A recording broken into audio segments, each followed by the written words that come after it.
Hola, boa tarde a todas e a todos os que estades hoxe neste Club Faro telemático. Así ten cambiado a vida.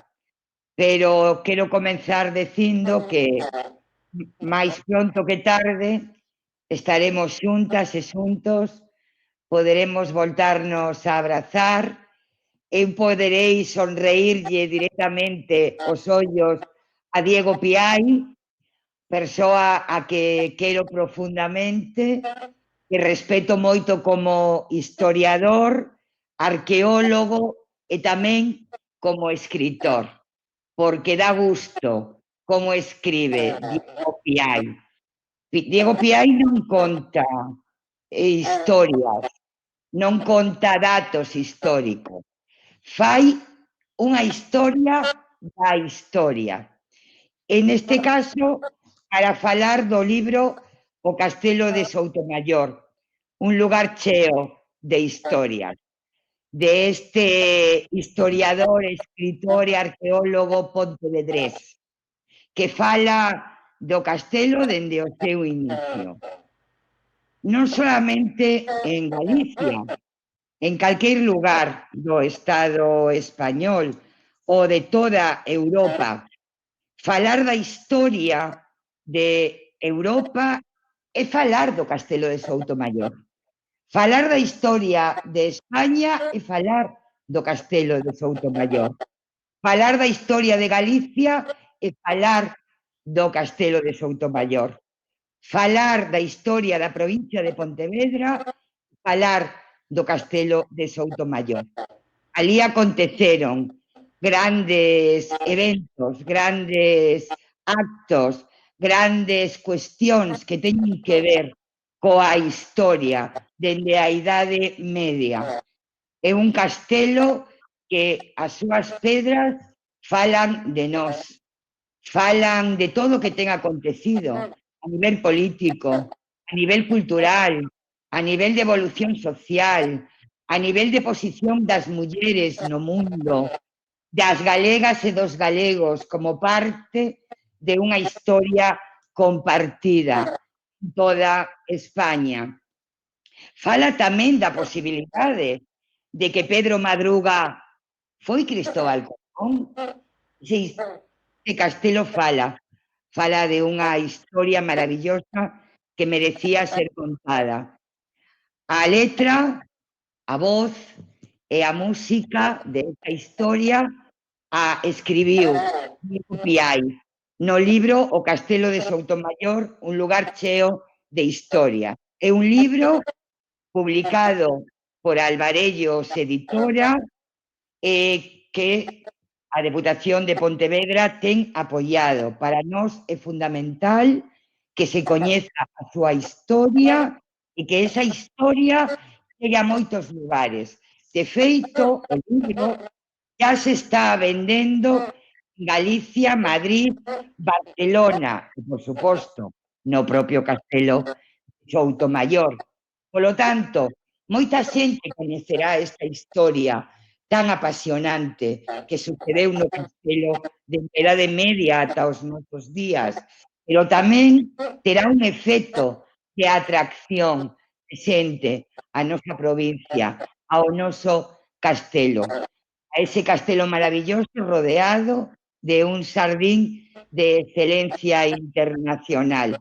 Así que as persoas que están agora participando neste Club Faro telemático digital, que se senten cómodas, que se poñan dispostas a disfrutar, porque eso está garantido cando agora mesmo xa comence o seu relato, a nosa historia, Diego Piai. Diego, grazas. Xa sabes que eu non teño nada máis que agradecementos e recoñecementos para ti e tamén para a editorial Alvarellos. Comeza a historia do Castelo de Soutomaior. Bueno, buenas tardes a todos y a todas. Muchísimas gracias a Carmela Silva por sus palabras, como siempre, de afecto, que desde luego comparto. Me vais a permitir que hable en castellano porque me consta, como decía Carmela Silva, que el Castillo Sotomayor es una historia no solo de Galicia y de España, sino que también es de Europa y del mundo. Me consta que hay mucha gente conectada desde fuera, con lo cual pues voy a permitirme la licencia de exponer la presentación en castellano para que todo el mundo pueda seguirla y pueda disfrutar de este maravilloso monumento que todos los pontevedreses tenemos la fortuna de tener tan cerquita y poder disfrutar a menudo visitándolo, ¿no? También quiero agradecer ya desde el principio a la Diputación de Pontevedra y al Servicio de Turismo que tuvo la idea de escribir este libro sobre el Castillo de Sotomayor a partir de la musealización que se realizó allí, que se inauguró en el año 2018, de la que después hablaré. Por lo tanto, desde la cabeza de la Diputación de Pontevedra, Carmela Silva, jefa de Servicio de Turismo, Ruth Reyes, la diputada Ana Laura Iglesias, bueno, Amanda Sartier como encargada del castillo. Yo siempre tengo muchas palabras de agradecimiento porque es la realidad, es un trabajo de equipo. Yo soy la voz que ahora escucháis, pero hay muchísimo trabajo detrás y el trabajo en equipo siempre, con el trabajo en equipo siempre se obtienen resultados estupendos y maravillosos, y yo creo que este libro es un ejemplo de un trabajo realizado en equipo y por tanto los resultados, pues desde mi punto de vista, aunque obviamente soy subjetivo, son óptimos. He organizado la presentación en cuatro apartados. En primer lugar, creo que es necesario saber cuál es el origen de este libro. Siempre hay un motivo por el que se escribe un libro, ¿no? Con lo cual es importante que todos ustedes conozcan cuál es el motivo que nos llevó a escribir este libro, ¿no? En segundo lugar, creo que también es necesario cuál fue nuestro objetivo primordial, qué se persiguió con este libro, cuáles fueron los presupuestos, digámoslo así, metodológicos que nos llevaron a escribir este libro y cómo quisimos hacerlo. Seguidamente hablaremos de qué tiene este castillo de especial. O sea, el castillo de Sotomayor es un monumento excepcional, no solo, insisto en las palabras de Carmela Silva, como monumento de la provincia de Pontevedra, sino que es un monumento destacado a nivel también nacional e internacional. Y ello se debe no solo a ese gusto estético que recorre todo el monumento, sino también a las personas que habitaron en el Castillo de Sotomayor y que hacen de este monumento, si cabe, todavía algo mucho más especial. Y por último, quería hacer también una mención y un recuerdo de... el título del libro es El Castillo de Sotomayor, un lugar lleno de historias, efectivamente. Tantas son las historias que tiene el Castillo de Sotomayor que es imposible contenerlas todas en un libro, es imposible contenerlas todas en una musealización, con lo cual seguimos investigando y todavía siguen apareciendo datos y nuevas líneas de investigación de muchísimo interés y que quería también repasar con todos ustedes. Con lo cual, ¿cuál fue el origen de este proyecto? Bueno, la Diputación de Pontevedra se decidió a emprender una nueva musealización para el Castillo de Sotomayor. Hay que recordar que la musealización que entonces existía en el castillo estaba obsoleta y se decidió hacer una nueva musealización con tecnologías vanguardistas, nuevos paneles, nuevas informaciones, nuevas metodologías, nuevos elementos que dotaran todavía de más atractivo a lo que era la visita al Castillo de Sotomayor. Con este objetivo se reunió un equipo de especialistas que trataron de reconstruir toda la historia de la fortaleza, realizando una profunda investigación de toda su historia. El objetivo, obviamente, era que en esos paneles o en esas informaciones o esos contenidos audiovisuales que había en el Castillo de Sotomayor, pues tuvieran unos contenidos rigurosos y exhaustivos. Y con ese objetivo se reunió este equipo. Ahí es donde encaja mi figura, porque desde el Servicio de Turismo a finales del año 2017 pues me proponen formar parte de este apasionante proyecto que obviamente, aunque quedaba fuera de mi campo de estudio, que suele ser la antigüedad, sobre todo romana, no se podía rechazar un proyecto de esta entidad y sobre todo de este grandísimo interés. Con lo cual pues acepté la propuesta del Servicio de Turismo y pasé a formar parte de ese equipo de profesionales para adentrarnos en este apasionante estudio. La inauguración de esta musealización se produjo en mayo del año 2018, en mayo del año siguiente, y bueno, estas son algunas imágenes del interior del castillo que muchos de ustedes ya conocerán, y era evidente que al haber hecho una investigación tan profunda, había mucha información que no podía aparecer en los paneles o que no podía aparecer en los textos que podían o en los audiovisuales que componen las estancias que adornan hoy en día el castillo de Soutomayor, ¿no? Con lo cual habíamos generado una cantidad muy ingente de documentación. ¿Qué se propuso desde el Servicio de Turismo? Es esto, la idea, si lo digo siempre, fue de Ruth. A mí al principio, de Ruth Reyes, a mí al principio me asustaba un poco esta idea, nunca había escrito nada parecido, con lo cual la idea de hacer un libro sobre el castillo de Soutomayor, pues en principio me imponía, ¿no? ¿Qué pretendimos hacer? Bueno, pretendíamos emplear toda esta información que se había generado para escribir un libro. Pero no queríamos escribir un libro convencional, me explico mejor. No queríamos escribir una guía al uso que detallara cada parte del castillo, no queríamos escribir tampoco un ensayo histórico que recordara, no bastaría un libro de estas dimensiones, sino que tendrían que ser varios volúmenes en las que se recopilaran todos los datos sobre el castillo de Soutomayor, todas las fuentes históricas disponibles, etcétera, etcétera. Obviamente también tendría muchísimo interés, pero no era ese nuestro objetivo. Queríamos hacer algo distinto. Queríamos hacer una historia total entendida como la entendía la escuela francesa de los annales en los años 30 del siglo XX, ¿no? Una historia total en la cual se reflejasen no solo los documentos históricos, sino que se reflejase también las vivencias de las personas, las entrevistas orales, folclore, las anécdotas, cualquier tipo de información que nos pudiera ayudar a reconstruir el universo del castillo de Soutomayor. Con lo cual no queríamos hacer una guía al uso, tampoco queríamos hacer un ensayo histórico, insisto, queríamos hacer una obra que complementase la visita al castillo con informaciones nuevas, con informaciones novedosas, pero además utilizando también todo ese, insisto, repertorio oral que existe vinculado al castillo, porque el castillo de Soutomayor es un elemento que destaca en el paisaje y ha sido así desde que se fundó allá por el siglo XII, ¿no? Con lo cual ha sido siempre una referencia para todos los habitantes de Soutomayor. Y con lo cual existen muchísimas anécdotas y muchísimos recuerdos ligados a la historia de la fortaleza y de las personas que vivieron allí, ¿no? Con lo cual el objetivo también era recuperar toda esa tradición oral y realizar, insisto, una historia total a partir de las fuentes orales, de los documentos, de, bueno, referencias arqueológicas. Cualquier elemento era bueno para construir esta nueva obra sobre el castillo de Soutomayor. Era evidente que para realizar este libro, y a pesar de que teníamos unos presupuestos novedosos, que eran los que en los que nos íbamos a basar para escribir el libro, es evidente que había que repasar un poco todo aquello que se había escrito sobre el castillo de Soutomayor.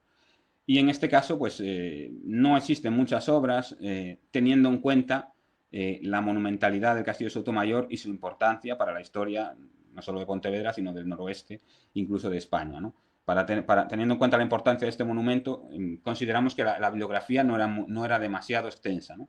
Existía un libro fundamental, lo digo siempre, que es el libro de María Vinyals y Ferrés, escrito en 1904, sobre el castillo de Soutomayor, que es este que tenemos en la parte superior izquierda, del cual se conserva una copia en el propio castillo de Soutomayor que se puede ver durante la visita. Es un libro excepcional, escrito en 1904 por una mujer a inicios del siglo XX, con todo lo que ello conllevaba, y muy documentado. María Vinyals tenía una grandísima formación y hay conceptos de historia o de arqueología, o incluso emplea fuentes documentales y el libro es de referencia obligada para cualquier persona que se diera adentrar en la historia del castillo de Soutomayor. Existían también otras obras, también publicadas por la Diputación de Pontevedra, como este libro aquí central, del castillo de Soutomayor, que se basaban en estudios, en diversos estudios, por ejemplo, de los jardines, de la historia del castillo, de su arquitectura, y que también quería poner en valor la reforma que la Diputación de Pontevedra acometió en el castillo después de haberlo adquirido a la familia de Hostos en el año 1982. Tenemos también este libro que habla de las fortalezas en la provincia de Tui y menciona también el castillo de Soutomayor, el libro de Pedro Madruga de Sotomayor, Castillo Feudal de Masó, también con informaciones de interés, y una obra inédita, que es esta obra de aquí, de San Barreiro, que habla de la casa de Soutomayor en 2 volúmenes y que, bueno, la familia del fallecido, descanse en paz, San Barreiro, tuvo, pues, la bondad de facilitarme para poder hacer este estudio, y la verdad es que le debemos también mucho porque él era de la zona y conoció, pudo hablar con muchas personas, pudo recuperar muchísima información, con lo cual somos deudores también de este libro nunca publicado de Sam Barreiro, y como digo, de muchísimo interés. Sobre un personaje en concreto, María Vinyals y Ferrés, también en tiempos recientes se ha escrito muchísimo, es uno de los personajes posiblemente más conocidos del castillo después de Pedro Madruga, que era tradicionalmente la figura que se vinculaba, cuando se hablaba del castillo de Soutomayor, se recordaba siempre la figura de Pedro Madruga por su importancia, por las leyendas que se cuentan sobre él, ¿no? Y poco a poco se ha ido recuperando la figura de María Vinyals, tanto es así que, bueno, ya se han escrito nada más y nada menos que 4 libros sobre María Vinyals, incluido el que publicó la Diputación de Pontevedra en el año 2019, que también es de mi autoría, y también otro editado por la Diputación de Pontevedra con motivo de la exposición que se hizo en el Museo de Pontevedra, que es un ensayo extenso, exhaustivo y muy riguroso sobre la vida de María Vinyals. Y también, bueno, numerosos artículos, con lo cual en esa época histórica, digamos que sí que había numerosas publicaciones de este periodo en concreto, ¿no? Además de toda esta información bibliográfica, obviamente tuvimos que sumergirnos en muchísimos archivos y bibliotecas que nos proporcionaron informaciones fundamentales. Esto ya lo hicimos obviamente durante el proceso de musealización, pero la ingente documentación recuperada pues, nos permitía ampliar el conocimiento del castillo, obviamente, hablando de hemerotecas, sobre todo en el periodo contemporáneo, es decir, a partir del siglo XIX y en adelante, ¿no? Con lo cual, agradecimiento también a todas estas instituciones, Faro de Vigo, no solo por organizar este evento, sino porque gracias al trabajo, al buen trabajo, al excepcional trabajo realizado durante muchos años de digitalización, funcionamiento de la hemeroteca, nos permite reconstruir muchísimas fases de la vida del castillo en época contemporánea, que si no serían para nosotros desconocidas. Muchísimas informaciones de este libro, como también del libro de María Vinyals, proceden de las noticias conservadas en la hemeroteca de Faro de Vigo, con lo cual, bueno, mi agradecimiento, además, como insisto, también por haber organizado este evento, ¿no? Pero bueno, muchísimas instituciones, no solo nacionales, sino también internacionales, que conservan en sus archivos parte de la historia del Castillo de Soutomayor, ¿no? Con lo cual, pues también agradecer y también poner de manifiesto que se ha hecho este trabajo de investigación en todas estas instituciones. No están ni siquiera todas, son muchas más, son casi 150 que han sido contactadas y que han sido aprovechadas para completar esta historia del Castillo de Soutomayor. Agradecimiento también a todas otras personas que recordamos en fotografías por toda la información que nos han proporcionado, fuentes orales, por todo su trabajo, todo su apoyo, traducciones a embajadas extranjeras, a instituciones americanas, bueno, muchísimo trabajo, gente de Soutomayor, Sam Barreiro, al que mencioné anteriormente, aquí en la parte superior izquierda, bueno, gente de Cuba, gente de Francia, gente de muchos países, y que se ha visto ampliada en los últimos tiempos porque seguimos investigando y la verdad habría que añadir muchas otras fotografías a esta imagen por gente que sigue todavía colaborando y aportándonos informaciones de interés sobre la historia del castillo de Soutomayor, ¿no?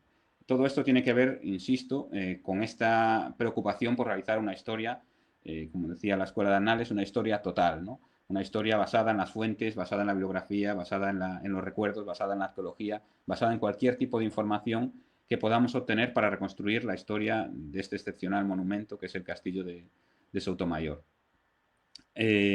Porque el castillo de Soutomayor no cabe duda de que es el castillo de Soutomayor y su entorno es un paisaje histórico, ¿no? Un paisaje en el que se ha vivido y que ha sido transformado a lo largo del tiempo por todas esas personas, todos esos propietarios de los que después hablaremos que han vivido ahí, ¿no?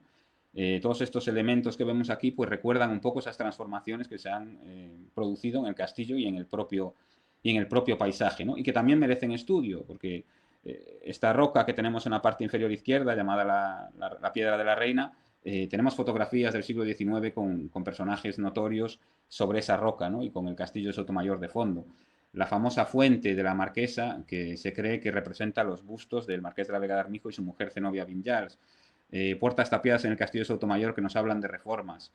Árboles gigantes que, como decía el rey Alfonso XII, durante sus visitas al castillo, parecían querer taladrar el cielo, ¿no? Todo esto son informaciones que, insisto, nos ayudan todavía más a completar esta historia, no basada únicamente en las fuentes documentales.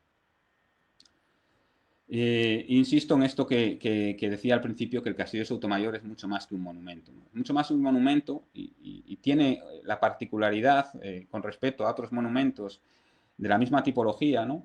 Que ha sido una estructura que ha sido ocupada durante mucho espacio. Es decir, muchas fortalezas que conocemos, por ejemplo en el caso gallego, fueron ocupadas durante la Edad Media y después pues, cayeron en estado de ruina y no volvieron a ocuparse. Quizás en momentos actuales, en algunas de ellas, se han reestructurado, se han creado museos, se han creado paradores, etcétera, pero no han tenido esa ocupación tan prolongada. El Castillo de Sotomayor es tan especial, no solo, insisto, por la belleza de su entorno y por el propio monumento, sino por la cantidad de personas que vivieron allí.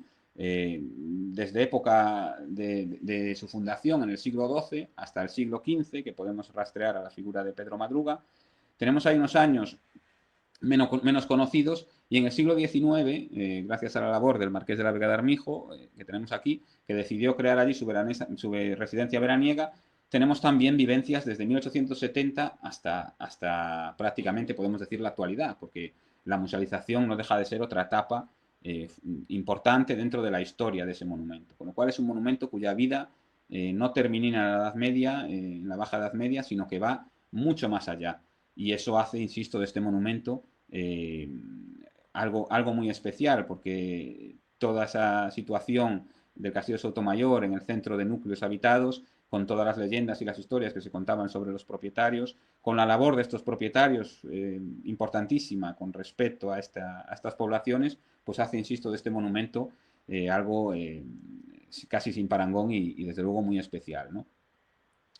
La belleza estética, insisto, está fuera de toda duda, ¿no? La conservación del monumento, también consecuencia de esa continua ocupación que hizo que el castillo se mantuviera, se reformara, se arreglasen las techumbres, etcétera, para que pudiera continuar habitándose a lo largo del tiempo, han provocado que el castillo llegue en un estado excepcional de conservación hasta la actualidad, como podemos ver en esta maravillosa fotografía, ¿no?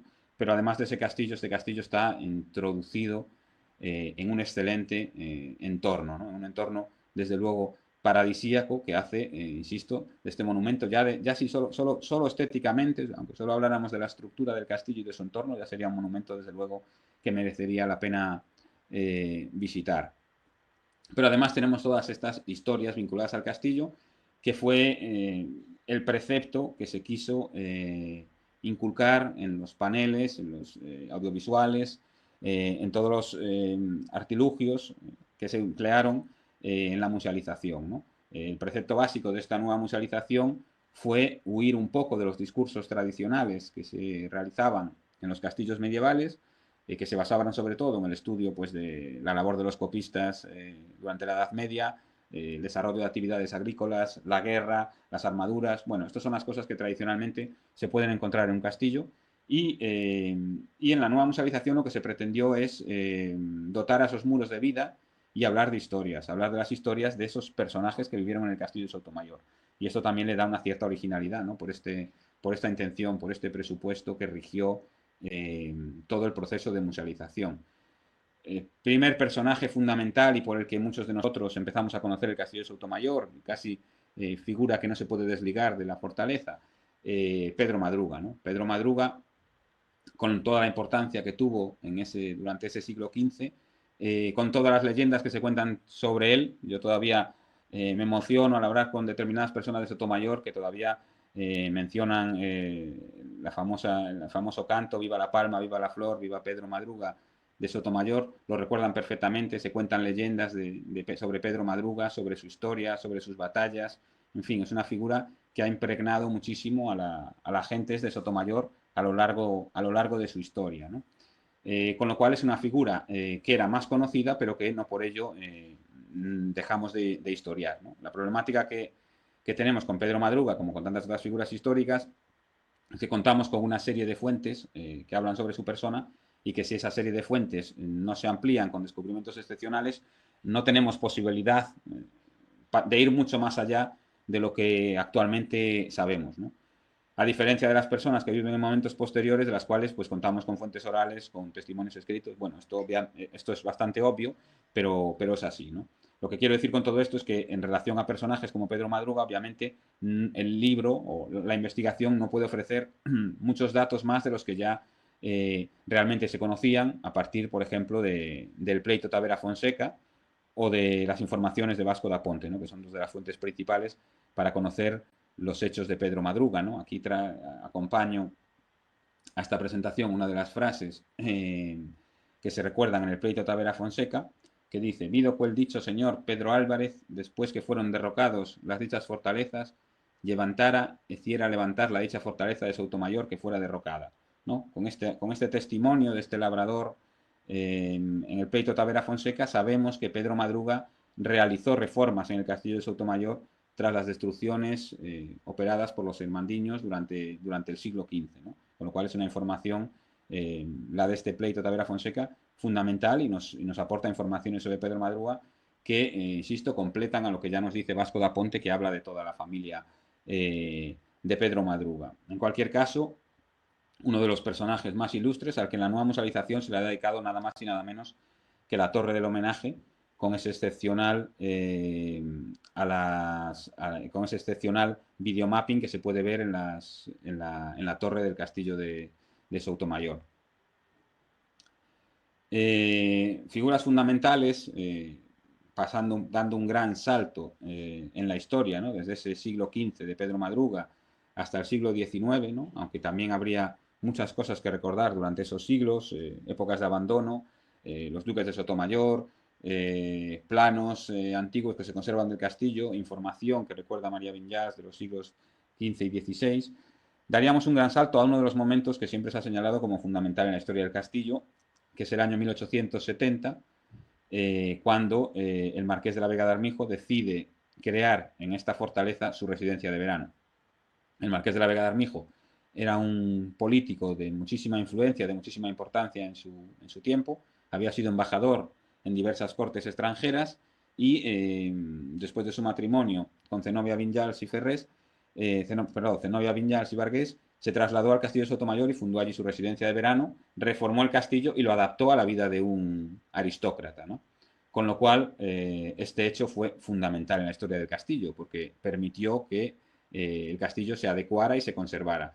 Y además convirtió al castillo de Soutomayor en un centro de interacción política y cultural durante los años en los que el marqués de la Vega de Armijo fue propietario, ¿no? Aquí en el centro de la fotografía tenemos a su sobrina, María Vinyals y Ferrés, que heredaría el castillo una vez que el marqués de la Vega de Armijo falleciese, ¿no? Y aquí la madre de María Vinyals, Agustina Ferrés, que también vivió con ellos en el castillo de Soutomayor. Aquí hay algunas escenas, esta es la roca, la piedra de la reina que pusimos anteriormente como uno de esos elementos que forman parte del paisaje histórico del castillo. Y aquí tenemos algunas escenas, digamos, de la vida cotidiana del castillo durante aquellos años, ¿no? Comidas con políticos eminentes del periodo, lectura de periódicos extranjeros que llegaban a Sotomayor, porque tanto el marqués de la Vega de Armijo como María Vinyals tenían una grandísima formación y leían y hablaban en 5 idiomas, con lo cual allí llegaban periódicos de muchas partes del mundo y bueno, y se recreaban leyendo estos periódicos al mismo tiempo que se informaban y no permanecían para nada aislados, ¿no? Dentro del castillo de Soutomayor. Este era el interior del castillo de Soutomayor, del cual desgraciadamente tenemos muy pocas fotos, pero bueno, las que tenemos hablan por sí solas acerca del lujo y de la belleza del castillo en su parte interna y de las comodidades, como digo, asociadas a la vida de un rico aristócrata del momento, ¿no?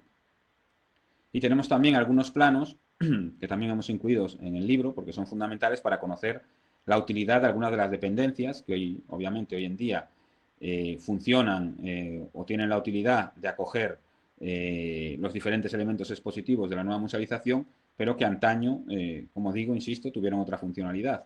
Obviamente, durante la Edad Media conocemos también la funcionalidad de algunos elementos.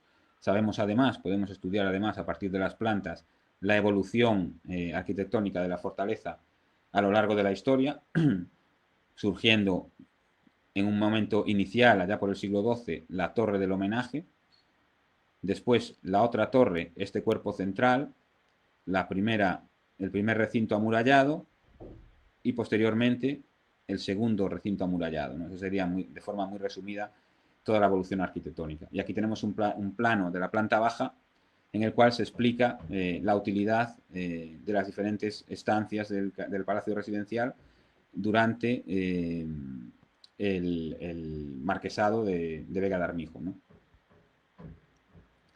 Y otras imágenes que tenemos también de este periodo, que nos hablan un poco de la vida cotidiana, son, por ejemplo, este dibujo, también recuperado durante la investigación, que es de Carmen Baviano, una pintora gallega muy conocida, madre de las famosas hermanas Mendoza, y que obviamente pasó tiempo en el Castillo de Sotomayor, tiempo durante el cual realizó este estupendo dibujo del Castillo de Sotomayor, ¿no?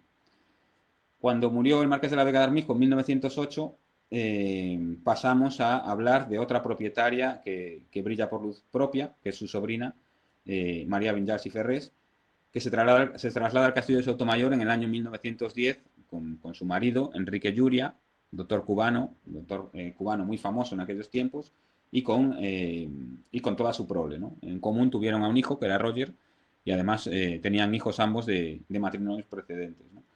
Esta nueva propietaria también marca un hito dentro de la historia del castillo, sin entrar ya a hablar de la importancia de esta figura pues dentro del movimiento socialista y feminista, y de toda su producción literaria y de toda su producción como conferenciante, ¿no? Ciñéndonos a la historia simplemente del Castillo de Sotomayor, es una etapa fundamental porque entramos en un nuevo periodo. María Vinyals y Ferrés y su marido Enrique Lluria fundan en el entorno del Castillo de Sotomayor un sanatorio, el Sanatorio Lluria, cuya estructura todavía se conserva en las inmediaciones del castillo, que era un moderno complejo hospitalario dotado de los sistemas más modernos médicos para la época. Bueno, toda la prensa se hace eco de esto, incluso algunos visitantes extranjeros pues hablan también de las bondades del doctor Lluria y de su sanatorio, ¿no?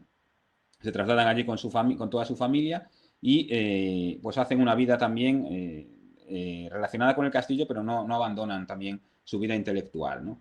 De hecho, sabemos que María Vinyals acudía, por ejemplo, a la zona de Pontevedra, a estas reuniones literarias y de eruditos que se producían en la famosa botica de la Peregrina, donde ahora se alza la figura del loro Rabachol. Pues sabemos que María Vinyals también acudía allí a las tertulias que se realizaban. Tenemos muchísimos datos. Sabemos también que María Vinyals se dedicó a escribir las memorias de su tío, el Marqués de la Vega de Armijo, mientras fue propietaria. Y tenemos también informaciones que hemos podido recopilar en los últimos tiempos sobre el préstamo que se realizó a María Vinyals y Ferrés cuando entran en una situación económica complicada.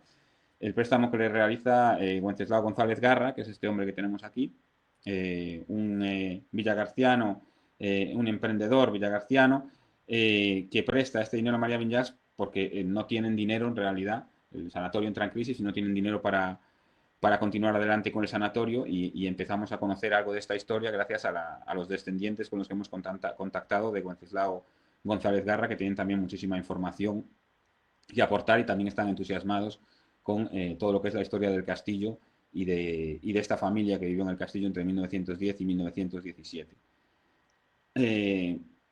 ¿Qué sucede durante la estancia de María Vinyals y Enrique Lluria en el Castillo de Sotomayor? Bueno, que al igual que sucedía con su tío, Castillo de Sotomayor en esta época se convierte también en un centro de interacción política y cultural, ¿no? Sabemos que en el Castillo de Sotomayor acude varias ocasiones Pablo Iglesias, fundador del Partido Socialista.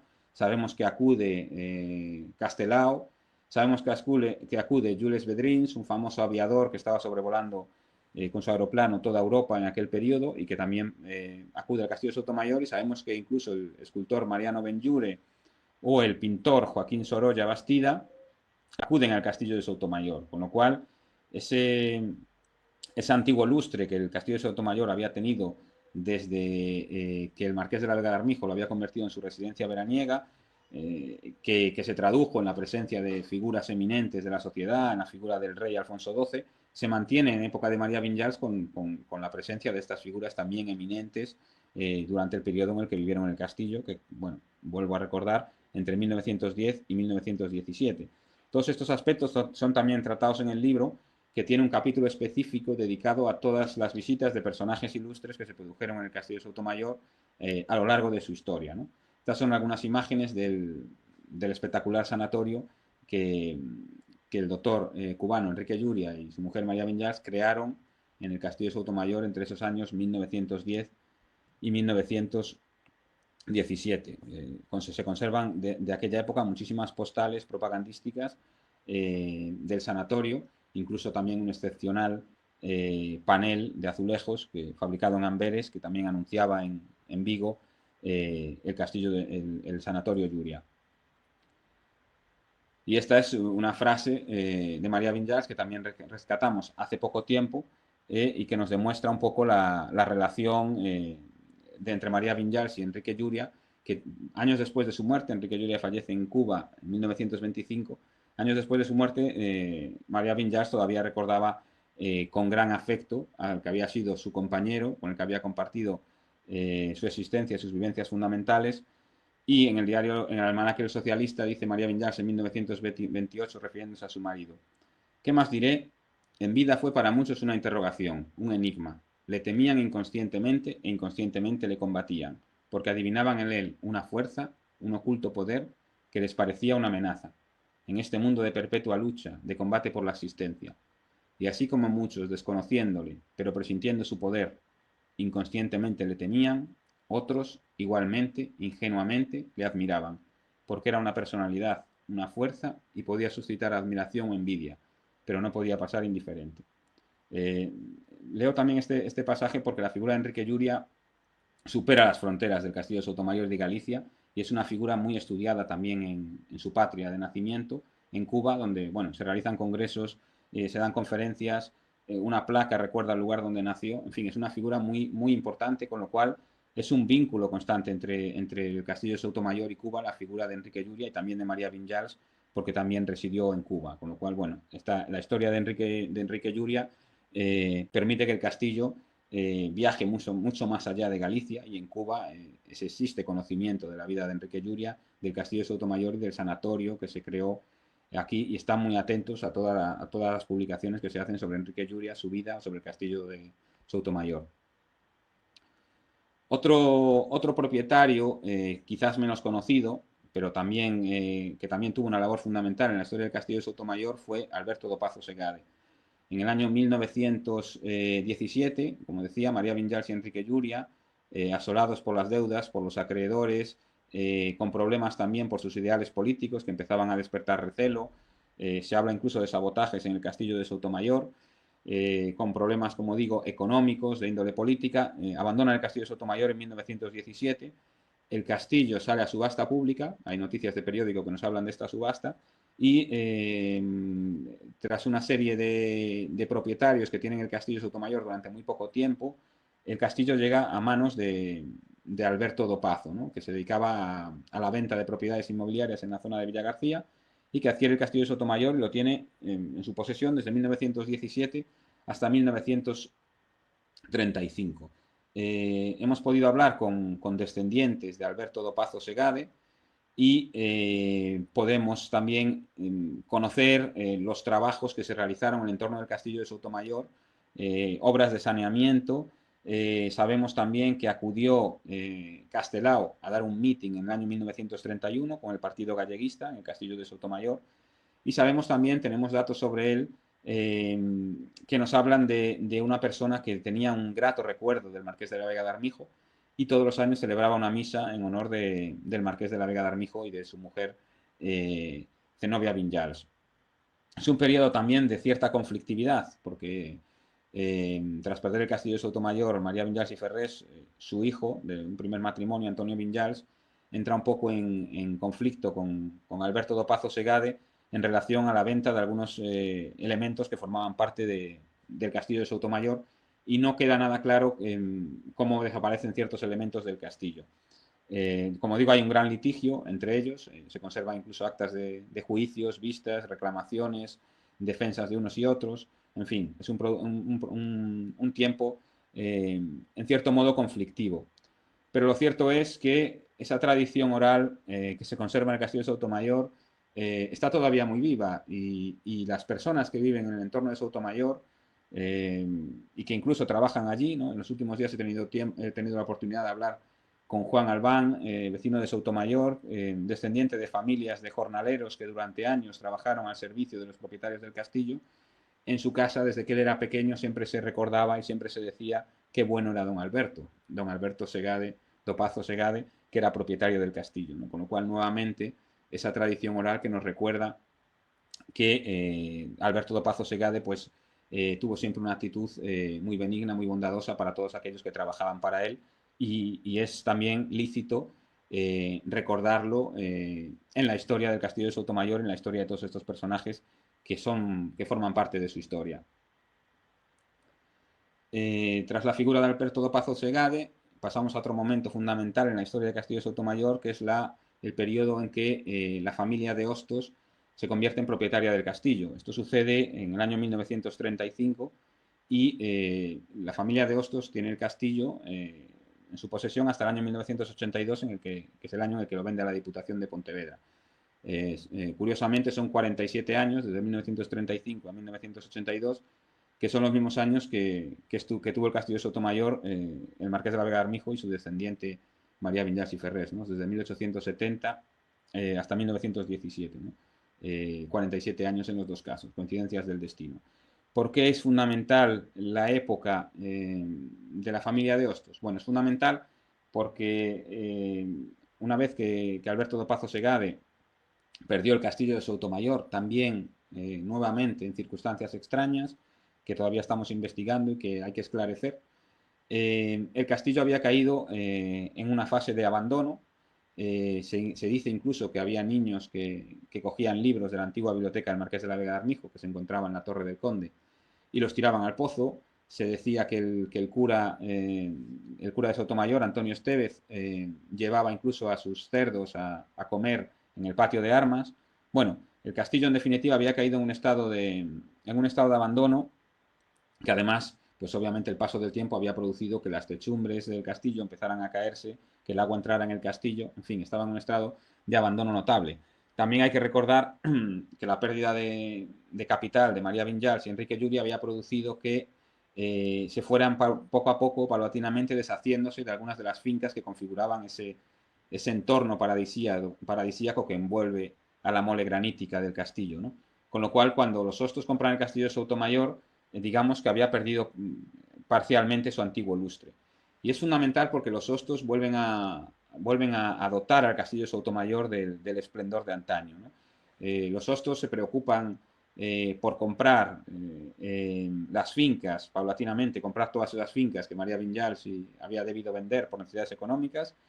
Eugenio Carlos de Hostos, que es el que compra el castillo, ¿no? Un militar de origen puertorriqueño, procedente de una familia muy notoria y con un expediente militar, era un oficial norteamericano y tenía un expediente militar realmente inmaculado.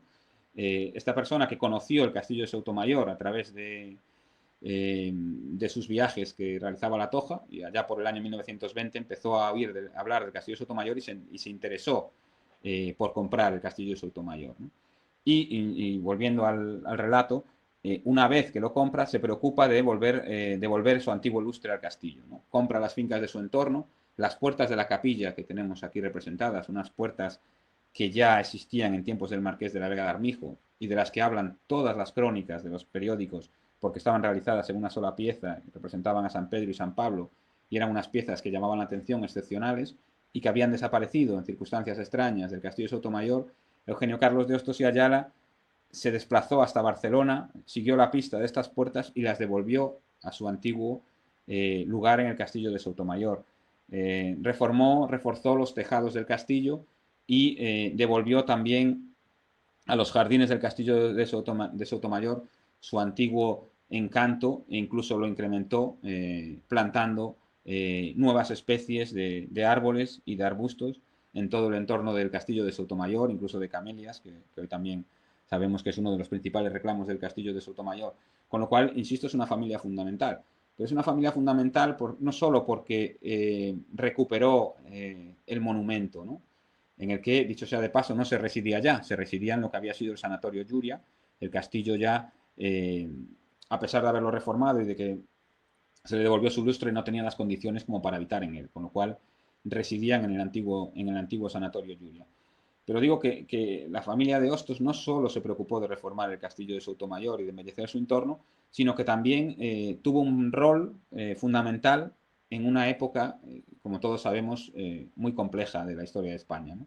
Que es la Guerra Civil.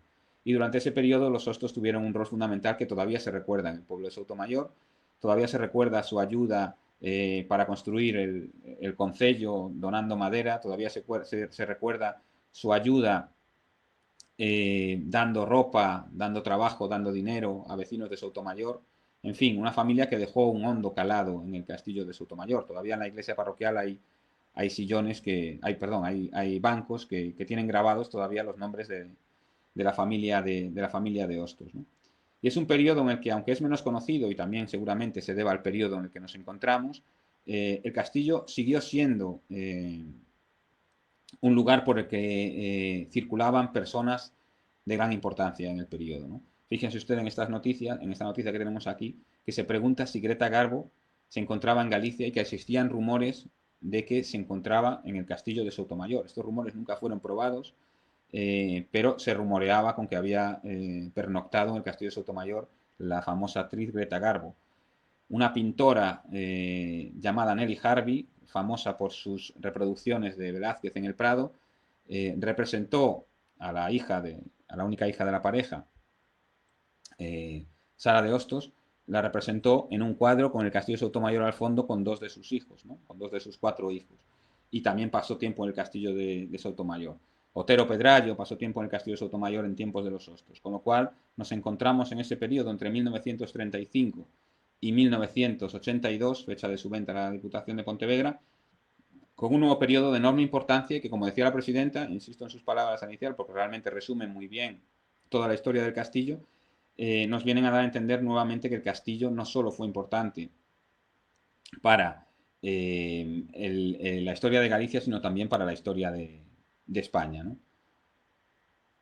Algunas frases que me comentaban hace tiempo. Una mujer, una persona de Sotomayor llamada Marcelina Ocampo, que era hija del médico de Sotomayor, recordaba que en Nochebuena Eugenio Carlos de Hostos siempre enviaba regalos a mi padre, lo apreciaba muchísimo, y mis tías iban a tomar té. Yo jugaba con Gloria de pequeña porque mis tías iban al castillo a menudo. Bueno, y muchísimas más historias relacionadas, que existen relacionadas con la presencia de la familia de Hostos en el castillo de Soutomaior. Creo que como conclusión, nuevamente, para cerrar el capítulo de los Hostos, merece la pena mencionar que fueron nombrados hijos adoptivos. Eugenio Carlos de Hostos y su mujer, Josefa de la McCormick, fueron nombrados hijos adoptivos del concello de Soutomaior en el año 1950. Y para concluir, quería hablar también pues, de que todas estas historias que hemos contado de forma muy resumida no dejan de surgir, porque, como digo, es un castillo con muchísimas vivencias, con muchísimas personas que lo habitaron y siguen surgiendo historias increíbles relacionadas con el castillo. Una de estas historias increíbles es la historia de este famoso cuaderno que perteneció a Emilia Lluria, hija del doctor cubano Enrique Lluria de Espau, hijastra de María Vinyals. Es un cuaderno que le regaló una amiga suya llamada Mercedes y en el que Emilia Lluria fue recogiendo todas las firmas de las personas que pasaban por el castillo de Soutomaior en los años en los que la familia vivió allí. Dentro de ese cuaderno nos encontramos nada más y nada menos que un dibujo inédito de Castelao, original, que es el que tenemos aquí, pero no solo eso, sino también muchísimas firmas de diplomáticos, del propio Sorolla, de Mariano Benlliure, etcétera, etcétera. Con lo cual, a partir de un cuaderno conservado en la familia Lluria hasta hoy, en Portugal, podemos reproducir la vida también cotidiana y las personas que pasaron por el castillo de Soutomaior entre los años 1914 y 1917. Sin duda, una historia excepcional. Siguen apareciendo imágenes inéditas del castillo de Soutomaior de todos los periodos históricos.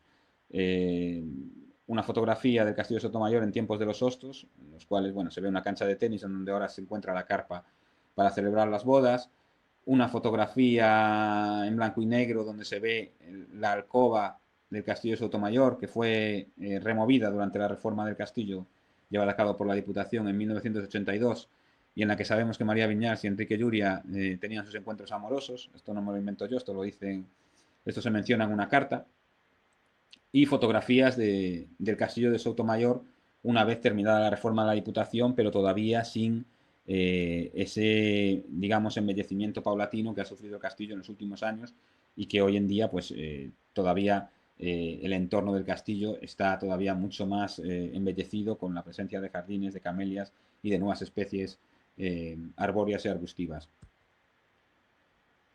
Otros elementos de interés para reconstruir esta historia total son, por ejemplo, descubrimientos de carácter arqueológico. Durante el control arqueológico que se está realizando en el castillo de Sotomayor con motivo de la inclusión de tuberías para el sistema de bomberos, han aparecido restos de un muro en muy mal estado, debajo ya de canalizaciones modernas, que podía haber pertenecido a esta estructura que tenemos aquí, la Casa de la Huerta de don Francisco Boente, que aparece mencionado en un plano del siglo XVIII. Mencionada y representada, ¿no? Esto ha aparecido, bueno, hace pocos días. Como digo, se conserva en muy mal estado, pero la zona en la que aparece coincide muy bien con esta casa que tenemos aquí en este plano representado del castillo. Con lo cual, bueno, la arqueología también puede jugar un rol fundamental dentro de la reconstrucción de la historia del castillo y de su historia. Tenemos también inscripciones ya conocidas que nos hablan de reformas en la torre del homenaje en el año 1780. Existe una inscripción que desconocíamos y que conocí gracias a las guías del castillo, que también están haciendo una labor excepcional. Tanto Ana como Nerea como Anso pasan allí todos los días en el castillo de Sotomayor y recorren la fortaleza a diario, y han descubierto una inscripción en la puerta de entrada del palacio residencial que yo desde luego desconocía y que efectivamente, a pesar de que se lee muy mal, pues haremos lo posible por descifrarla y ver qué nos puede aportar para la historia del castillo de Sotomayor.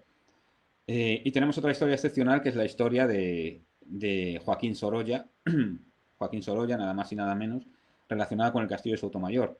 Les comentaba anteriormente que Joaquín Sorolla estuvo en el año 1910 en el castillo de Sotomayor, en diciembre, a finales de año, y sabemos que Joaquín Sorolla, por diversas fuentes, pintó hasta 6 cuadros, hasta 6 cuadros que regaló al que era su amigo Enrique Lluria de Espau, ¿no? Esos 6 cuadros, bueno, eran 2 cuadros que están desaparecidos, de los cuales no tenemos información, y los otros 4 eran en cierto modo los que tenemos aquí. Digo en cierto modo porque esta imagen de aquí es una fotografía. Teníamos 2 retratos, uno del propio Enrique Lluria de Espau, que realizó Joaquín Sorolla, y uno de María Vindals y Ferrés, sentada sobre una silla de tipo curial, que realizó también Joaquín Sorolla. Ambos están totalmente desaparecidos. Desaparecieron durante la Guerra Civil y se desconoce su paradero. Sabemos también por algunas noticias que Joaquín Sorolla pintó un cuadro de la hija del doctor Enrique Lluria, Emilia, la propietaria del cuaderno que mencionamos anteriormente, porque aparece mencionado en una revista, pero no tenemos ninguna imagen. Esta es una fotografía de Emilia Lluria conservada en la familia, pero no tenemos ninguna imagen de ese cuadro que también se haya desaparecido. Todos estos cuadros un día, entre los años 1910 y 1917, adornaron el castillo de Sotomayor, ¿no? O sea, que si alguien visitaba el castillo, pues nada más y nada menos que podía disfrutar de 6 cuadros de Joaquín Sorolla, ¿no? Y el otro cuadro que estaba firmado por Joaquín Sorolla es este fresco que tenemos aquí, que estaba pintado en una pared del castillo y que también se encuentra desaparecido, y que tiene una importancia especial porque es un cuadro, un fresco, perdón, idéntico o prácticamente idéntico a un fresco que se encuentra en una iglesia de Venecia y que es obra de Vittore Carpaccio, un pintor veneciano del siglo XV. Bueno, si ustedes se fijan, prácticamente la escena es idéntica, salvo un pequeño detalle, y es que en esta parte de aquí, en la parte inferior, superior izquierda de la foto inferior, aunque no sé si lo podrán apreciar en la imagen, aparece una estructura diferente a la que aparece en la imagen superior, y todo parece indicar que es el castillo de Sotomayor, que fue incluido en la copia de este cuadro de Carpaccio que representa la mítica escena de San Jorge y el dragón. Como digo, la obra se encuentra desaparecida, pero la atribución a Joaquín Sorolla parece cada vez más probable, no solo por la firma, sino porque sabemos, por ejemplo, que Joaquín Sorolla estuvo en Venecia. No es tan fácil pintar un fresco de un fresco de San Giorgio y el dragón en las paredes del castillo a inicios del siglo XX y que copie un cuadro veneciano del siglo XV Y como digo, hay un vínculo, y es que sabemos que Sorolla estuvo en Venecia en las bienales, en las muestras de arte bienales que de ahí se celebraban, estuvo por lo menos en 2 ocasiones en Venecia, con lo cual, bueno, Sorolla pudo haber conocido aquel cuadro y pudo haberlo pintado en la pared del castillo. Pero es un tema que todavía merece investigación y desde luego es fascinante también conocer la historia de este fresco, que por otra parte Sorolla no era un fresquista, era muy difícil que pintara frescos, se conocen muy pocos ejemplos de frescos. Y esto es una fotografía del castillo de Sotomayor, la parte inferior, antes de la reforma realizada por la Diputación de Pontevedra. Y por último, acabar con una frase de María Vinyals y Ferrés, que dice: no hay choza, por miserable que sea, en que la historia de los señores de Sotomayor no sirva de tema obligado en todas las veladas. Esta frase es una frase con la que empezamos el libro, es una frase realmente que me gusta muchísimo. Imaginar a todas las familias campesinas, de jornaleros que se habitaban en torno al castillo y que hablaban de la historia de Pedro Madruga. Pero querría completar la frase de María Vinyals, porque si bien es cierto que cuando María Vinyals escribió el libro, todas las familias de Sotomayor seguramente hablaban y recordaban a Pedro Madruga, yo añadiría que hoy por hoy, en todas las familias se recuerdan todavía frases no solo de Pedro Madruga, sino que se recuerdan frases de Pedro Madruga, se recuerdan frases del Marqués de la Vega de Armijo, se recuerda el paso por la fortaleza de la Marquesa, de María Vinyals y Ferrés, y muchísimas anécdotas relacionadas con su presencia. Se recuerdan frases y anécdotas de Alberto Dopazo, qué bueno era don Alberto, y se recuerdan también frases y momentos y hechos vinculados con la familia de Hostos, que también vivió allí. Con lo cual, me gustaría completar esa frase diciendo que todas esas historias que surgieron de las vivencias dentro de esos muros siguen estando muy presentes en todas esas familias que son, desde luego, historia viva del castillo y que nos permiten acercarnos, junto a los documentos, a todas esas fascinantes historias que acontecieron en el castillo de Sotomayor. Agradezco a todos y a todas la atención y, bueno, si tienen alguna pregunta estaré ahora atento al chat para responder a cualquier cuestión. Muchas gracias. Insisto, cualquier pregunta, cualquier cuestión por el chat, pues nada, aquí estamos para contestarla.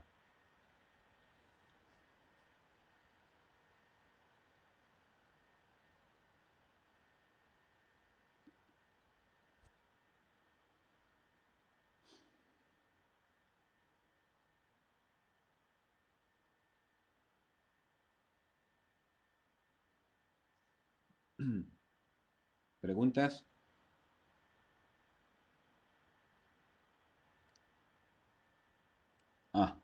Bueno, una pregunta. Ya directamente pasamos a los temas, entre comillas, calientes. ¿Qué opinas de la posible relación que se hace de Pedro Madruga pudiera ser Cristóbal Colón?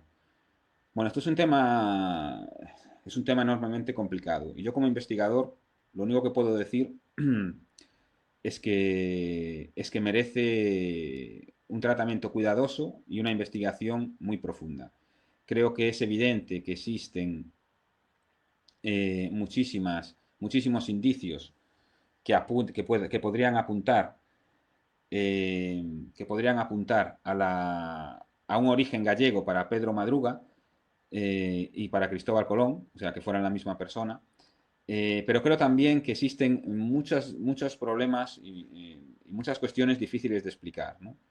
Una de ellas, yo no me sumergí en el tema, pero es evidente, y todos ustedes lo saben, que estudiar a Pedro Madruga y a Cristóbal Colón, esa relación, e incluso estudiar la figura de Cristóbal Colón, es una investigación de una vida. O sea, eso es una investigación de una vida. Eso supone viajar al Archivo de Indias, supone viajar a los protocolos notariales de Génova, supone acudir a Simancas a ver la documentación, supone acudir a América.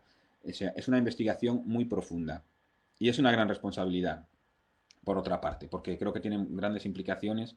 No es un tema baladí saber cuál es el origen de Cristóbal Colón.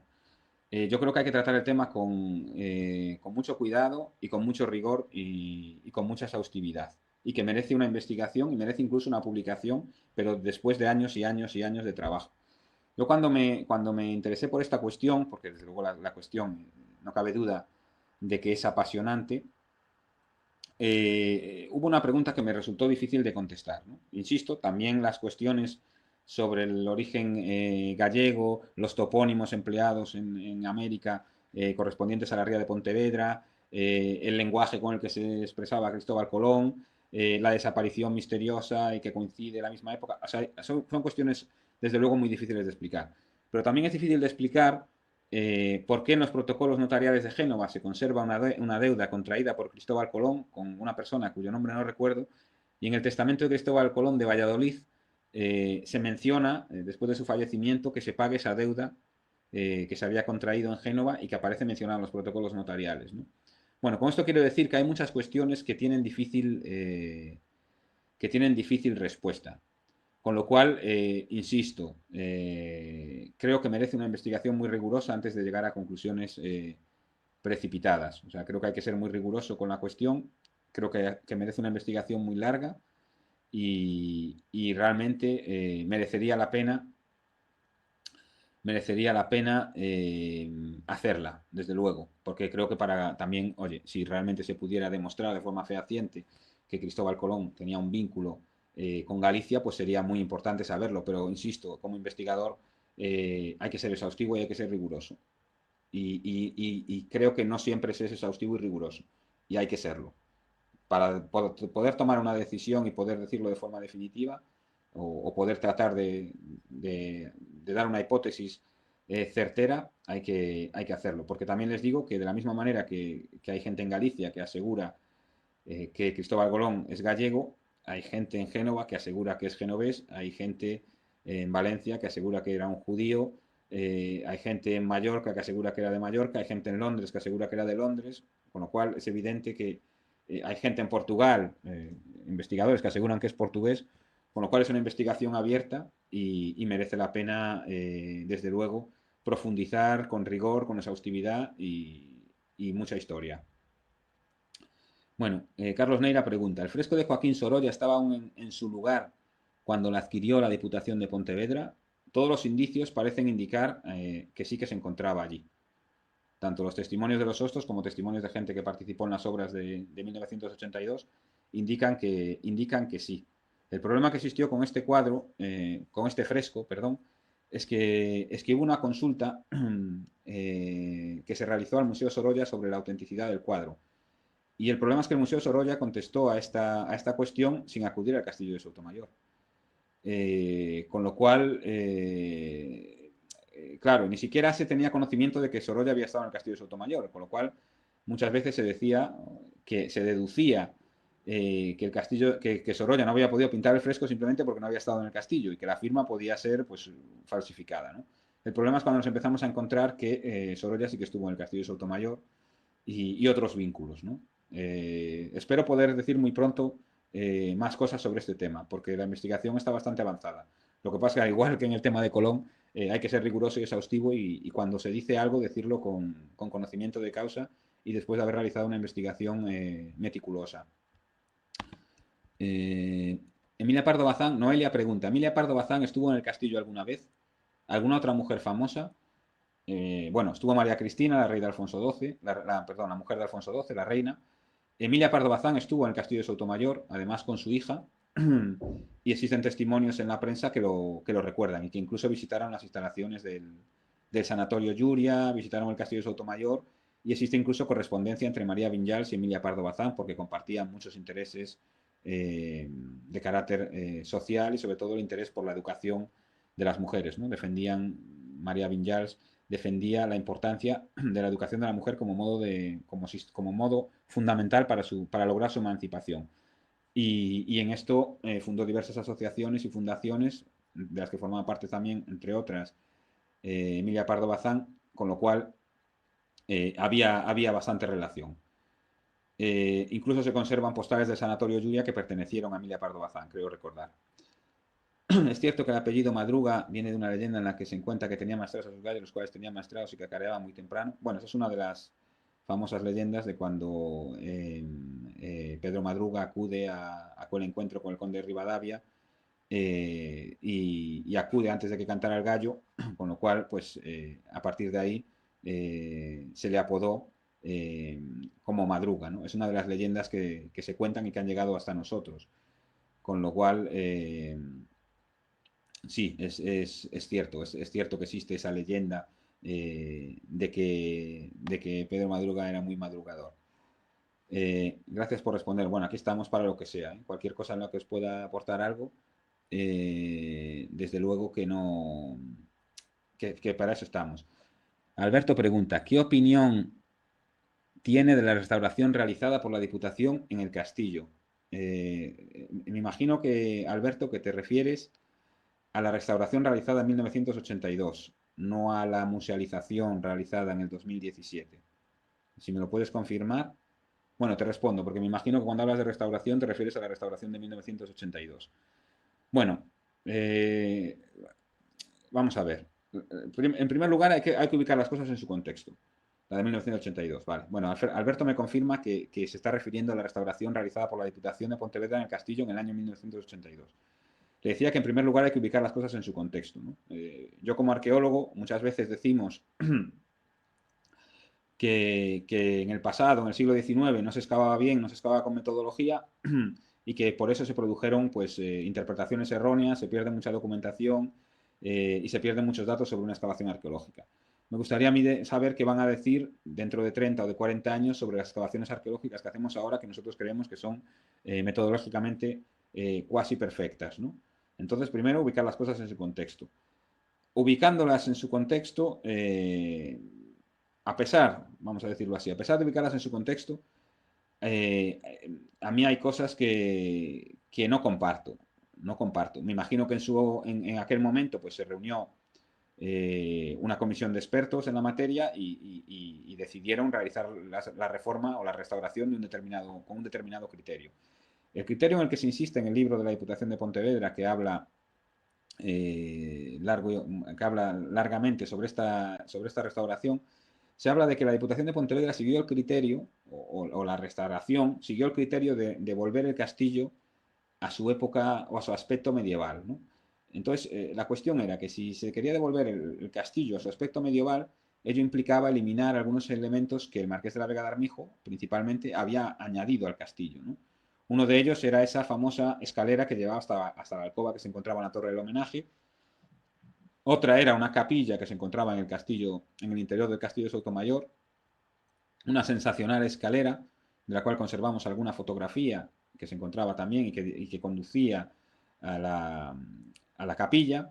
En fin, una serie de elementos que desde mi punto de vista eran parte de la historia del castillo de Sotomayor, ¿no? Eran desde luego parte de la historia de Sotomayor.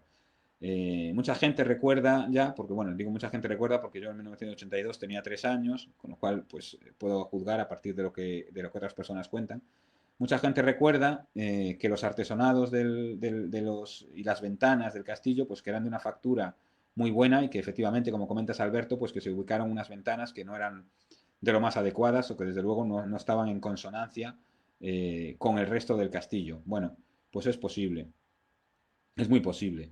Insisto, hay que juzgarlo en su momento. Yo, si me preguntas mi opinión, viéndolo ahora, con mi perspectiva, yo no habría eliminado nada del castillo que se hubiera realizado en el siglo XIX con el criterio de volverlo a su aspecto medieval. O sea, yo habría mantenido esos elementos que formaban parte de la historia del castillo y que hoy nos ayudarían a explicar muchísimas cosas. Precisamente el Marqués de la Vega de Armijo, con esas reformas que hizo posible que el castillo llegara hasta nuestros días en el estado excepcional en el que se encuentra, ¿no? Con lo cual no me parece rendirle un homenaje el hecho de que se eliminen estos elementos del castillo de Sotomayor. Yo los hubiera mantenido todos ellos porque forman parte de la historia de ese castillo. Y la historia de ese castillo no empieza en un momento concreto, sino que la historia del castillo recorre un periodo muy largo que va desde el siglo XII hasta la actualidad. Y en la actualidad siguen aportándose elementos al castillo de Sotomayor en el curso de la musealización, en el curso del embellecimiento de sus jardines, que siguen siendo parte de su historia. Aunque ahora lo vemos como algo actual, no dejan de ser parte de la historia de ese monumento, ¿no? Con lo cual yo no habría eliminado esos elementos del siglo XIX para volver ¿quiénes somos nosotros para juzgar qué elementos deben de ser conservados o no deben de ser conservados cuando esos elementos representan las vidas de personas que vivieron en el pasado en el castillo, ¿no? Pero es bueno, es mi opinión, insisto. ¿Qué opinas? Perdón, que voy para arriba. ¿Qué hay de los posibles pasadizos que se dice que hay o hubo desde el castillo al río Vergudo y al monte de la Peneda? Bueno, vamos a ver, yo con los pasadizos y los túneles suelo ser bastante escéptico, porque no existe un yacimiento arqueológico, un castro, una capilla, un castillo en el que no haya un pasadizo que va desde el castillo hasta lugares insospechados, ¿no? Yo, desde luego, si lo hay, yo no lo he recorrido. En el Castillo de Sotomayor tenemos el Pozo de Amoura, esa maravillosa obra que yo ya he dicho varias veces, aconsejaría abrir. Es cierto que puede tener su peligrosidad, pero ese Pozo de Amoura acondicionado y con las debidas precauciones, al igual que se señala antes de acceder a la muralla, se señala que las personas cardíacas se abstengan de subir a las zonas de la muralla, las personas con vértigo, pues yo aconsejaría a las personas claustrofóbicas que no descendieran hasta el Pozo de la Moura. O a lo mejor pues regularía las visitas de alguna manera, ¿no? Pero ese pozo, las descripciones que hay de ese Pozo de Amoura, que se encuentra en el Patio de Armas, son excepcionales, de su factura, de cómo está excavado en la roca, de cómo se accedía desde ese aljibe hasta el pozo. María Vinyals hace una descripción que si cerramos los ojos casi nos podemos imaginar estar dentro. Yo nunca he estado dentro de ese aljibe, pero yo aconsejaría desde luego abrirlo, obviamente siempre con las debidas precauciones, porque eso es lo fundamental, seguramente con una visita regulada, que el que lo quisiera visitar, pero yo yo creo que muchas personas adoran adentrarse en cualquier recoveco de un castillo, de una fortaleza, de un monumento. Entonces, insisto, con las debidas precauciones, pero yo permitiría visitar ese Pozo de Amoura, porque desde luego las descripciones hacen que cualquiera que las lea desee adentrarse en las entrañas de la tierra y palpar con las manos ese espectacular trabajo realizado en la roca en tiempos inmemoriales. Y bueno, y en relación a los túneles, pues eso, yo lo desconozco. Sé que en la Peneda he estado varias veces, existe esa entrada, pero yo creo que habría que también quizás un equipo de espeleología estudiar bien a dónde va, garantizar la seguridad antes de ponerse a indagar. Desde luego no conozco documentación. María Vinyals conocía muy bien el castillo y pasaba allí todos los veranos. Estoy seguro de que si se pudiera atravesar ese túnel, lo habría hecho y además lo habría contado en su libro. Y no lo dice. Entonces, no digo que no sea cierto, pero digo que para asegurar estas cosas, pues alguien tiene que haber recorrido el túnel, haber trazado su recorrido y ver efectivamente a dónde lleva o deja de llevar.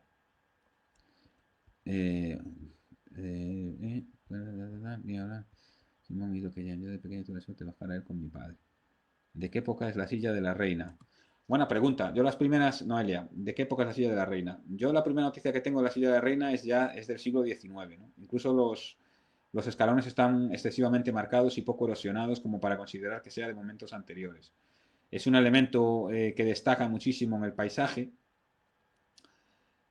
con lo cual es posible que en momentos pretéritos se haya utilizado pues, como punto de avistamiento, etcétera. Pero las referencias documentales, perdón, las referencias más que documentales gráficas son esas fotografías de María Vinyals subida a esa roca, que aconsejo también a todo el mundo que va al castillo, porque muchas veces vamos al castillo y vemos el castillo, pero es que el castillo de Sotomayor es un paisaje histórico, ¿no? Con lo cual tiene muchísimas zonas increíbles para visitar con un libro para desde allí divisar el territorio, el castillo, en fin, es un lugar realmente especial y mágico, ¿no? Con lo cual aconsejo la visita. Pero la referencia gráfica es del siglo XIX. La ermita de San Cayetano en principio estaba más cerca del castillo y después se trasladó. No sabemos exactamente la fecha en la que se trasladó, pero intuyo que fue en época del Marqués de la Vega de Armijo. Porque los planos de Orcasitas, que fue mayordomo de los duques de Sotomayor en el siglo XVIII, ese plano que puse anteriormente en el que se veían todas esas casas alrededor de la Plaza de los Castaños, por el que pasaba el camino de Moureira, se encontraban todas esas casas y se encontraba la capilla también allí. Y después del siglo XVIII, cuando llegamos a la época del Marqués de la Vega de Armijo, en 1870, se produce un aprovechamiento, un gran aprovechamiento de todo el entorno del castillo de Soutomayor, con diferentes estructuras. Sabemos que había un cenador, sabemos que había un pequeño teatro, hamacas, mesas, sillas, se vivía mucho fuera del castillo. También hay que tener en cuenta que el marqués de la Vega Armijo y María Vinyals, cuando acudían al castillo de Soutomayor, era en verano, con lo cual pues se aprovechaba mucho el exterior. Por eso la presencia de todos estos elementos que he comentado: fuentes, esculturas, sillas, hamacas, eh, teatro, insisto, mesas, comidas al aire libre, etcétera, etcétera. Con lo cual intuyo que el traslado de esa capilla se produce a lo largo del siglo XIX. Desde luego, a partir de 1870 del Marqués de la Vega Armijo ya no hay referencias a San Cayetano, con lo cual se traslada, sí, a la parte superior, a esa parte ubicada a mayor pendiente, siempre dentro de las 25 hectáreas que rodean al castillo. Y también merece la pena recordar que allí fueron enterrados inicialmente Eugenio Carlos de Hostos y Ayala y su esposa Josefa Adela McCormick. Después, posteriormente, fueron trasladados al cementerio de San Ginés, a Madrid. Pero inicialmente estuvieron enterrados a los lados en la fachada, a ambos lados de la puerta.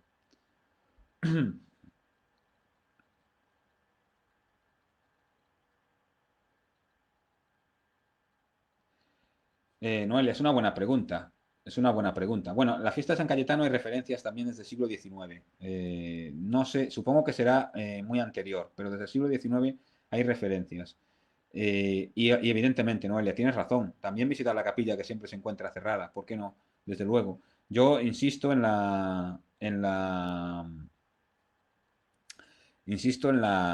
el aprovechamiento de toda la finca como un paisaje histórico. O sea, no solo como un paisaje, como un espacio naturalístico excepcional, porque realmente hay especies excepcionales que se siguen cultivando, se siguen tratando, se siguen cuidando, se siguen visitando, sino también como un paisaje histórico. Recuperar todos esos lugares en los que sabemos que han acontecido cosas, y que realmente el aprovechamiento sea de todo el parque, ¿no? Desde el punto de vista naturalístico, pero también desde el punto de vista histórico. Y que la visita histórica no se centre solamente en lo que es el castillo de Sotomayor, sino también en su entorno. Eh, ¿Algo interesante que ver en la capilla? Bueno, vamos a ver. Claro, esto es subjetivo, ¿no? Depende de qué consideres interesante. Y depende con qué lo compares. Hombre, es una capilla, pero no es que tenga nada, no es que tenga un retablo espectacular, no es que tenga unos frescos de Caravaggio, con perdón de la broma, ¿no? Pero bueno, siempre merece la pena, porque es parte de la historia del castillo, con lo cual vivencias, la procesión de San Cayetano, bueno, siempre merece la pena, o sea, conocer todo el paisaje histórico que rodea el castillo, que además está muy bien delimitado, que además es muy accesible, todos los caminos están limpios, están accesibles. El libro que hemos publicado aporta un plano que también existe en el castillo, con lo cual alguien puede visitar con el libro y el plano, puede visitar todos estos elementos, desplazarse en el entorno del castillo y pasar una jornada maravillosa sumergiéndose en la historia. Sí, dice Ana que ahora se abrió el molino, se está poniendo también en valor el molino. Bueno, hay muchos elementos. Realmente merece la visita, una visita integral, ¿no? Pasar la jornada entera en el castillo visitando el monumento, conociendo su historia, pero visitando también todo el entorno del castillo y todos estos elementos: la piedra de la reina, la fuente de la marquesa, el molino que ahora nos comenta Ana, que es guía en el castillo y que os podrá hacer una visita estupenda si vais por allí, junto con sus compañeros también. Eh, y habría que destacar el jardín. Sí, efectivamente. A ver, espera, perdón. Eh, Más preguntas. El sepulcro sarcófago que había antiguamente en el castillo, ¿dónde se encuentra? ¿Se sabe quién yacía en él? Bueno, lo que se sabe a ciencia cierta, y lo dice la prensa, y lo dicen varios periódicos, es que el Marqués de la Vega de Armijo, que como dije antes fue un personaje eminente en su época, fue presidente del Consejo de Ministros, bueno, una figura fundamental de su tiempo, y esto, bueno, se demuestra por el funeral que se le tributó, ¿no? Con una capilla ardiente en Madrid al que acudieron, pues, miles de personas, ¿no? Y después de su muerte, su cuerpo fue trasladado con todos los honores en tren hasta Redondela. Y después, posteriormente, personas de Sotomayor con antorchas acompañaron el féretro hasta Sotomayor, donde fue enterrado, ¿no? En un momento, bueno, realmente emotivo, ¿no? Y sabemos que el marqués de Algarmijo fue enterrado en el castillo de Sotomayor. Y eso sucedió también con su mujer, que ya había muerto antes, en 1892, Zenobia Vinyals, si no recuerdo mal, también fue enterrada en el castillo. Con lo cual, en teoría, los sarcófagos que había en el castillo de Sotomayor se encontraban allí, se encontraban enterrados el marqués de la Vega de Algarmijo y Zenobia Vinyals y Ferrés. Alberto, habría que destacar el jardín, desde luego, ya lo he dicho. En el libro estudiamos el jardín desde un punto de vista histórico. Me explico. En la Diputación de Pontevedra también el equipo de Carmen Salinero, que se dedica al estudio de todos los jardines, de todas las especies de camelias, de todas las especies arbóreas, etcétera. Bueno, no solo del Castillo Sotomayor, sino de otros monumentos de la provincia de Pontevedra. En ese libro sobre el Castillo de Sotomayor, publicado después de la Reforma, eh, aparece un artículo firmado por ella que habla mucho de todas las especies que hay. Y también hay artículos de los descendientes de Eugenio Carlos de Hostos que también trataron exhaustivamente todas las especies que se encontraban en el Castillo de Sotomayor y además, como decía anteriormente, ampliaron incluso la colección arbórea y arbustiva y de especies que existían en el castillo. Con lo cual, desde luego, sí, merece la pena visitar el castillo de Sotomayor y merece la pena visitar sus jardines, vamos, o sea, yo aconsejaría visitarlo absolutamente todo, hasta el último metro de las 25 hectáreas que lo conforman, porque es un espectáculo para los sentidos. Carlos Neira, bueno, pues te agradezco tu comentario, Carlos. Desde luego, como decía al principio, pues el trabajo en equipo siempre tiene excelentes resultados, siempre desde la modestia y desde el esfuerzo, pero bueno, me alegro de que reconozcáis el trabajo y de tus palabras. Muchas gracias. Noelia, antes se podía entrar desde la capilla. ¿Por qué cerraron acceso? ¿Dónde está enterrada María Vinyals? No entiendo la pregunta de antes se podía entrar desde la capilla. ¿A dónde? ¿Te refieres a cuando el castillo era en la época del Marqués de la Vega de Armijo que existía la capilla? Pero es que en la reforma de la Diputación de Pontevedra, si te refieres a esa capilla, en la reforma de la Diputación de Pontevedra la capilla se eliminó, la capilla que había en el interior del castillo, siempre con ese criterio de volver al espíritu medieval. Como la capilla era de época del Marqués de la Vega de Armijo, ese elemento se eliminó. ¿Dónde está enterrada María Vinyals? Bueno, otra de las preguntas estrella, ¿no? No lo sabemos, no lo sabemos dónde está enterrada María Vinyals. En el libro que escribí sobre María Vinyals, pues concluyo diciendo que las últimas noticias conocidas a través de una fuente oral indirecta, ojo con esto, la sitúan en París y sitúan su fallecimiento en París durante la ocupación nazi, ¿no? Allá por 1940-1942. El problema es el de siempre, la exhaustividad y el rigor, ¿no? O sea, esto es una fuente indirecta posterior a los hechos y de personas que en aquel momento no tenían relación con María Vinyals.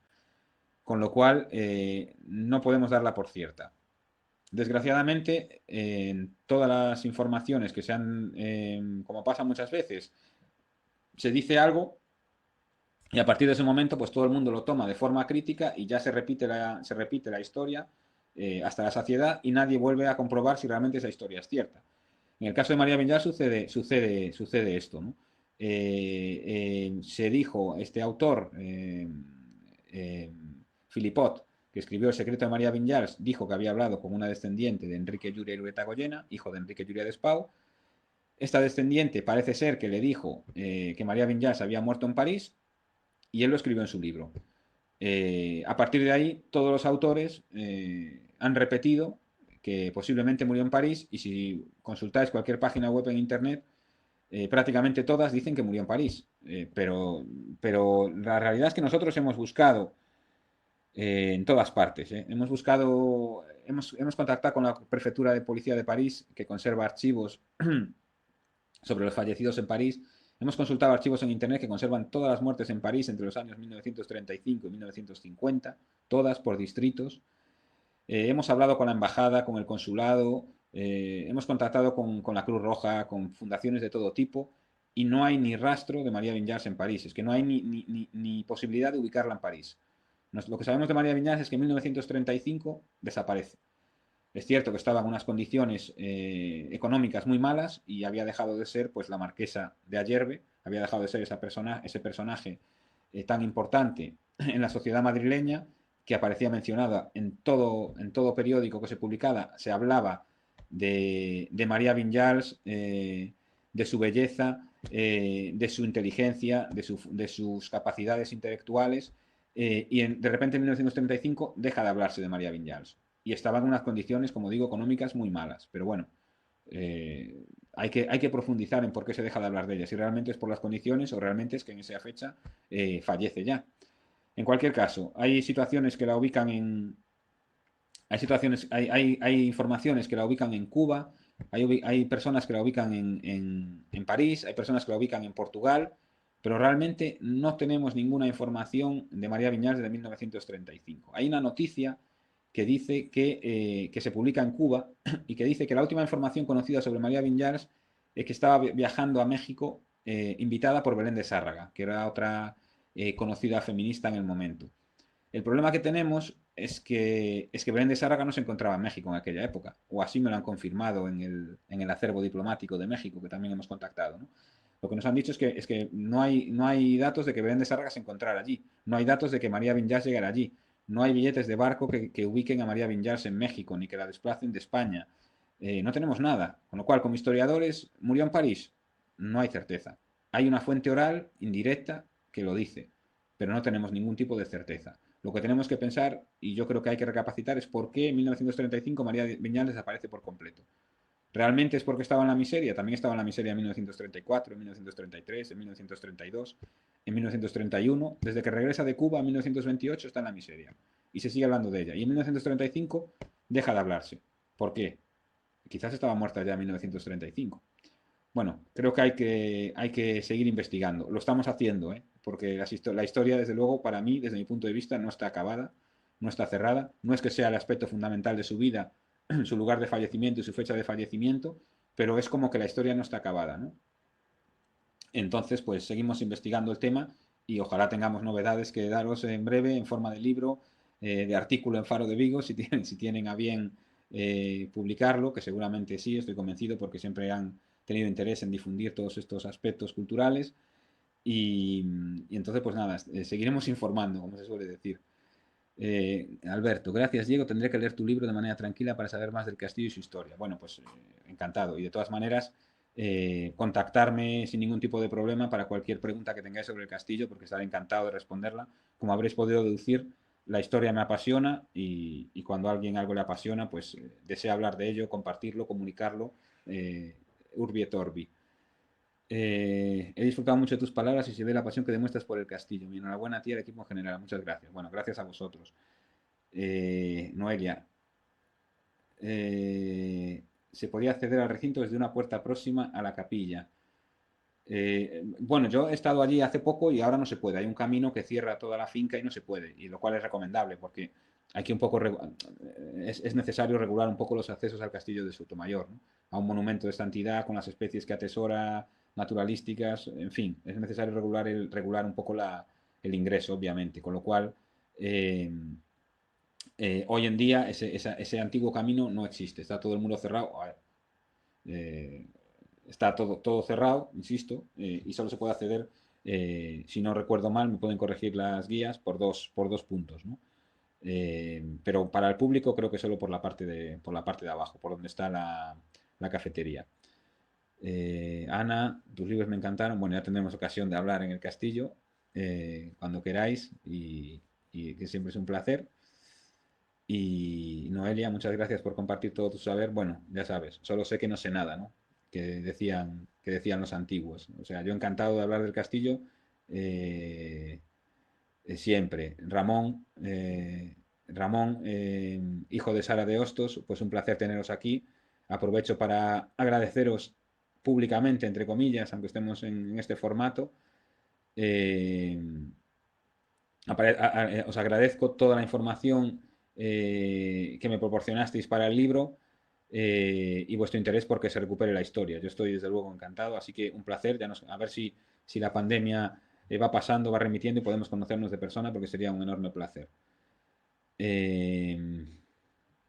Y bueno, y extiendo el saludo a Ramón, obviamente, a todos los descendientes y familiares a los que dedico el libro, a la familia Yuria, Dopazo y de Hostos. Aprovecho para saludarlos, les dedico el libro porque desde luego son historia viva del castillo y compartiendo sus recuerdos han hecho que este libro y que esta investigación sea lo que es. Sin todos esos testimonios, el libro podría ser muchas cosas, pero no sería lo que es realmente, ¿no? Que es una obra que trata todos los recuerdos de estas personas que ellos están deseando transmitir y nosotros estamos deseando que transmitan y para poder transmitiroslo a su vez a todos vosotros y vosotras. Vale, Ana, gracias por la aclaración. Bueno, no sé si hay más preguntas. ¿Más preguntas?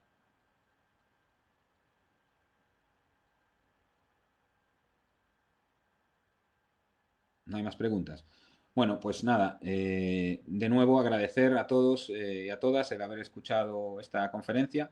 Lamento no teneros delante, pero las cosas son así, pero agradezco a Faro de Vigo también haber encontrado esta solución que nos ha permitido hacer la conferencia. Quizás hay que buscar siempre el aspecto positivo y nos ha permitido un poco internacionalizarla. No sé, como decía al principio que hay gente de Italia, hay gente de Cuba, hay gente de Portugal, hay gente de Madrid, hay gente de Barcelona, hay gente de Valencia. Bueno, en fin, agradecer a todos y a todos vuestra presencia. Insistir en el agradecimiento a la Diputación de Pontevedra por fomentar este tipo de trabajos. Agradecer al Servicio de Turismo nuevamente el haber contado conmigo para este trabajo, que casi ni se considera trabajo porque es un enorme placer. Y agradecer también a la editorial Alvarellos la publicación del libro, creo que con una gráfica y con una estética que desde luego lo hace muy apetecible.